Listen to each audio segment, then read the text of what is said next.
It's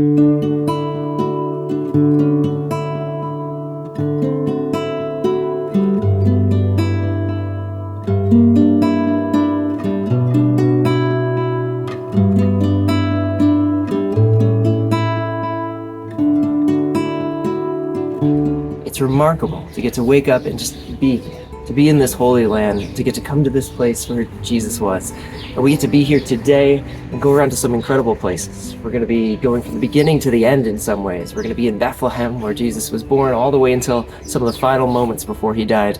So we hope that you can join us on this trip. We hope that you can be with us in these moments as we go around Jerusalem, as we have the opportunity to remember and to pray with one another.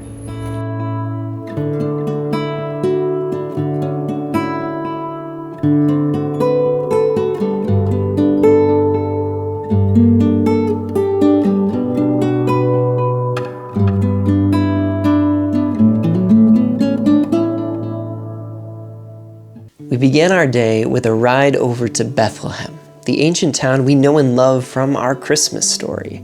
Our group had the chance there to visit the Basilica of the Nativity, a church cared for by 3 different groups: the Greek Orthodox, the Armenians, and the Roman Catholics. The highlight of that church is a silver star marking a truly sacred spot, believed to be the place where Jesus himself was born.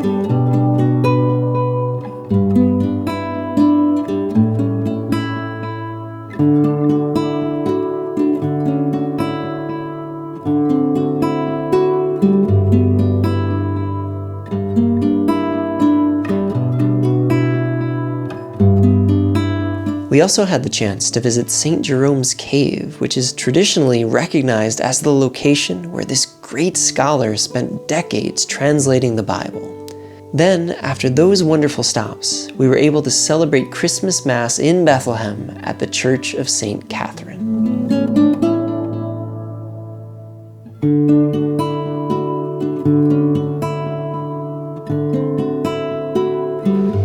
You know, this last few days I've been thinking every time that I take a picture, I hope there's a grace for me.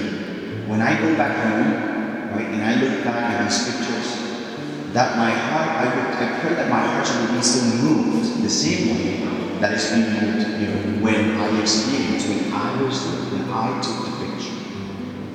And I'm hoping that we will do the same, right? That if you need to when you show pictures to your relatives and friends, when you upload your pictures in your social media, that we're doing this not for the likes of other people, but for the graces that God has given us and what we want to share. After Mass, we enjoyed a delicious lunch together and then headed back to Jerusalem. Our path took us to Pater Noster Church, which recalls Jesus teaching the Lord's Prayer to his disciples and to us all.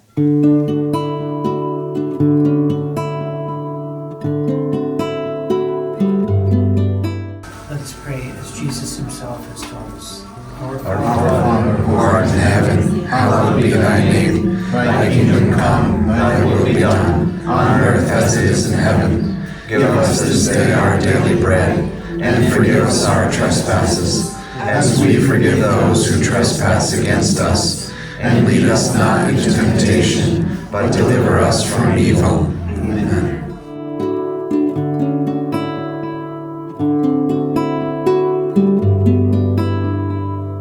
Trekking from there down the Mount of Olives, we had a breathtaking view of the city of Jerusalem.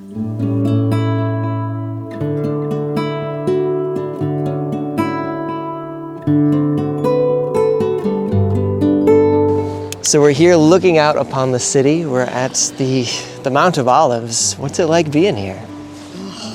It's truly an experience. To learn the path that Jesus took on his last days, and just to think, like I was just thinking that, I feel tired because I'm standing here. To think of what he did, and under the tension and the stress, is just beyond anything I could ever fathom as a human.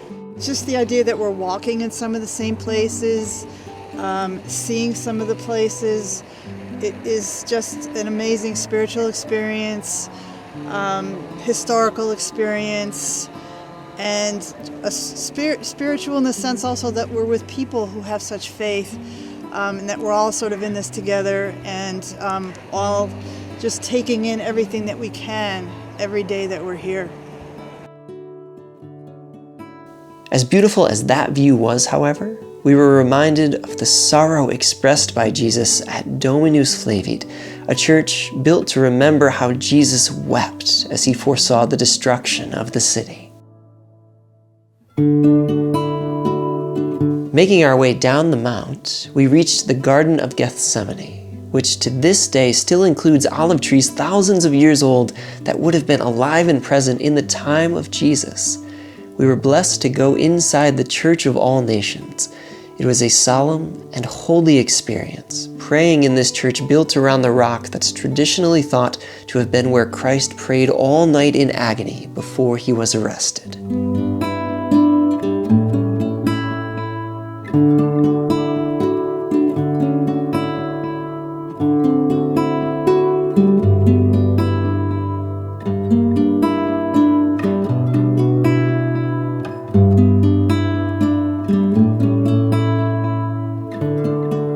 So we just had the chance to go in the Church of the Nations, which is right here in the heart of the Garden of Gethsemane. What was that experience like for you?